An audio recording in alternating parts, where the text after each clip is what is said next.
আজকে আমরা দেখব বড় বড় মিউচুয়াল ফান্ডগুলো ঠিক কোন স্টকগুলো কিনছে আর কেনই বা কিনছে। সোজা কথায় পেশাদার বিনিয়োগকারীরা মানে স্মার্ট মানি তাদের টাকা এখন কোথায় ঢালছে, চলুন সেটাই খুঁজে বের করা যাক। আসল প্রশ্নটা হলো, এই যে বড় বড় প্রতিষ্ঠানগুলো যাদেরকে আমরা স্মার্ট মানি বলে থাকি, তারা ঠিক কোন দিকে যাচ্ছে? চলুন প্রাতিষ্ঠানিক বিনিয়োগের এই রহস্যটা একটু ভেদ করার চেষ্টা করা যাক।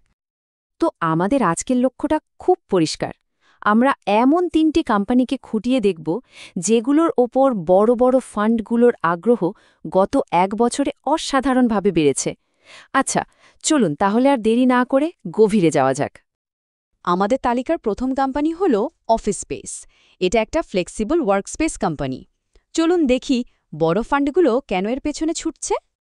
এই সংখ্যাগুলো দেখলেই কিন্তু ব্যাপারটা অনেকটা পরিষ্কার হয়ে যায়।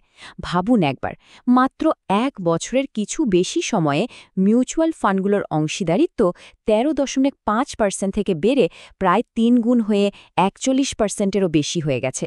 এটা কিন্তু মুখের কথা নয়, বোঝাই যাচ্ছে বড় বিনিয়োগকারীরা এই কোম্পানির ভবিষ্যৎ নিয়ে দারুণ আশাবাদী।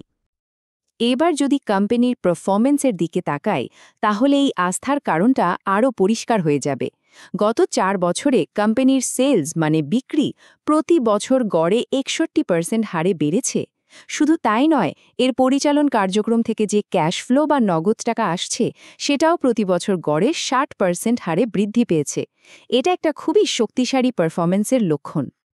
কিন্তু এখানেই একটা বেশ মজার প্রশ্ন চলে আসে, যদি একটা কোম্পানির ব্যবসা থেকে এত ভালো নগদ টাকা আসে, তাহলে এতদিন পর্যন্ত তারা নেট লাভের মুখ দেখতে পারছিল না কেন?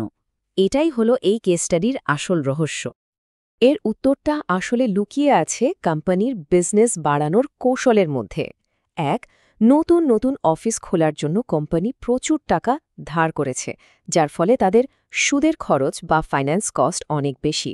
আর ২, নতুন যেসব আসবাবপত্র আর সরঞ্জাম কেনা হচ্ছে, সেগুলোর মূল্য সময়ের সাথে সাথে কাগজে কলমে কমে যায়, যাকে বলে ডেপ্রিসিয়েশন। এই দুটো জিনিসই তাদের লাভটা কমিয়ে দিচ্ছিল। ব্যাপারটা বুঝতে হলে আমাদের কোম্পানির দুটো বিজনেস মডেল দেখতে হবে। একটা হলো স্ট্রেট লিজ মডেল, যেখানে তাদের নিজেদের পকেট থেকে প্রচুর টাকা ঢালতে হয়। আরেকটা হলো ম্যানেজড অ্যাগ্রিগেশন মডেল। এখানে সম্পত্তির মালিকও বিনিয়োগে অংশ নেন, ফলে অফিস স্পেসের প্রাথমিক খরচ আর ঝুঁকি দুটোই অনেক কমে আসে। আর এখানেই হচ্ছে আসল খেলাটা। কোম্পানিটা এখন ধীরে ধীরে কম ঝুঁকিপূর্ণ আর বেশি লাভজনক ম্যানেজড অ্যাগ্রিগেশন মডেলের দিকেই যাচ্ছে। বড় বিনিয়োগকারীরা সম্ভবত ঠিক এই কৌশলগত পরিবর্তনের উপরেই বাজি ধরছে, কারণ এই মডেলটা কোম্পানিকে খুব তাড়াতাড়ি লাভের মুখ দেখাতে পারে। আচ্ছা, এবার চলুন আমাদের দ্বিতীয় কেস স্টাডিতে যাই। এটি একটি বিশেষ ধরনের হাউজিং ফাইন্যান্স কোম্পানি, নাম অ্যাপটাস ভ্যালু হাউজিং। এখানেও দেখুন বিনিয়োগের চিত্রে ঠিক একই রকম একটা দারুণ ট্রেন্ড দেখা যাচ্ছে। দেশের ভেতরের প্রতিষ্ঠানগুলোর অংশীদারিত্ব মাত্র ১ বছরে ৯.৫% থেকে বেড়ে প্রায় ২৬% ছুঁয়েছে। এটা পরিষ্কারভাবে দেখাচ্ছে যে বিনিয়োগকারীরা এই কোম্পানির ভবিষ্যৎ নিয়েও বেশ আশাবাদী। অ্যাপটাসের আসল খাসিয়তটা কি? ওরা এমন একটা মার্কেটে কাজ করে যেখানে সাধারণত বড় বড় ব্যাংক বা আর্থিক প্রতিষ্ঠানগুলো যেতে চায় না, মানে ছোট শহরের স্বনিযুক্ত মানুষেরা যাদের হয়তো ফর্মাল ইনকামের কাগজপত্র কম, তারাই এদের মূল গ্রাহক। কোম্পানির ম্যানেজমেন্ট কিন্তু বিশাল এক লক্ষ্য নিয়ে এগোচ্ছে। তারা তাদের বর্তমান অ্যাসেটস আন্ডার ম্যানেজমেন্ট বা AUM, মানে তারা যত টাকা লোন ম্যানেজ করে, সেটাকে দ্বিগুণেরও বেশি করে ২৫,০০০ কোটি টাকায় নিয়ে যেতে চায়। বিনিয়োগকারীদের জন্য এটা অবশ্যই একটা বড় আকর্ষণ। কিন্তু এখানে গল্পে একটা মোড় আসে। সম্প্রতি কোম্পানি একটা বেশ সাহসী, বলতে পারেন কিছুটা অবাক করার মতো সিদ্ধান্ত নিয়েছে। তারা ৭ লক্ষ টাকার কম অঙ্কের লোন দেওয়া বন্ধ করে দিয়েছে, যেটা কিন্তু তাদের ব্যবসার একটা মূল ভিত্তি ছিল। তো এখন সবার মনে একটাই প্রশ্ন ঘুরছে, ব্যবসার একটা বড় অংশকে এভাবে বাদ দিয়ে দেওয়ার পরেও কি অ্যাপটাস তার এই দ্রুত বৃদ্ধির হারটা ধরে রাখতে পারবে? এই ঝুঁকিটা থাকার সত্ত্বেও বড় বিনিয়োগকারীরা কিন্তু তাদের আস্থা হারায়নি। আমাদের তালিকার শেষ স্টকটা হলো ক্রম্পটন গ্রিভস। নামটা আমাদের সবারই খুব চেনা, তাই না?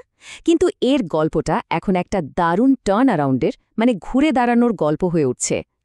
ঐতিহ্যগতভাবে ক্রম্পটনের ব্যবসাটা মূলত ৩টে ভাগে বিভক্ত: ফ্যান কুলারের মতো ইলেকট্রিক্যাল জিনিসপত্র, যেটা তাদের ব্যবসার সিংহভাগ, প্রায় ৭৬%। এরপরে আছে লাইটিং আর রান্নাঘরের সরঞ্জাম। এই স্লাইডটা কোম্পানির মূল সমস্যাটাকে একবারে চোখে আঙুল দিয়ে দেখিয়ে দিচ্ছে। দেখুন, অর্থবছর ২১ থেকে ২৫ পর্যন্ত কোম্পানির টপ লাইন মানে মোট বিক্রি প্রায় ৩,০০০ কোটি টাকা বেড়েছে। কিন্তু একই সময়ে তাদের বটম লাইন মানে সব খরচ বাদ দিয়ে যে আসল লাভ, সেটা আসলে কমে গেছে। বিক্রি বাড়ছে কিন্তু লাভ হচ্ছে না। এটাই ছিল আসল চ্যালেঞ্জ। এই অবস্থা থেকে বেরিয়ে আসার জন্য কোম্পানি এখন একটা নতুন আর খুব ইন্টারেস্টিং পথে এগোচ্ছে। তারা সোলার পাম্প আর রুফটপ সোলারের মতো একটা হাই গ্রোথ সেক্টরে ঢুকছে, যেটা এখন সরকারেরও একটা ফোকাস এরিয়া। আর ম্যানেজমেন্টের অনুমানটা শুনলে বুঝবেন এটা কতটা বড় একটা পদক্ষেপ। তারা আশা করছে এই নতুন সোলার ব্যবসা আগামী ১৮ থেকে ২৪ মাসের মধ্যে তাদের মোট বিক্রিতে প্রায় ২,০০০ কোটি টাকা যোগ করতে পারে। এটা তাদের বর্তমান ব্যবসার জন্য একটা বিশাল ব্যাপার এবং লাভও অনেকখানি বাড়াতে পারে। আর এই পুরো ঘুরে দাঁড়ানোর প্ল্যানে তাদের সবচেয়ে বড় শক্তি কি জানেন? সেটা হলো তাদের দুর্দান্ত আর্থিক অবস্থা। কোম্পানির হাতে প্রচুর ক্যাশ টাকা আছে এবং জুলাই ২০২৫-এর মধ্যে তারা সম্পূর্ণ ঋণমুক্ত বা জিরো ডেট কোম্পানি হয়ে গেছে।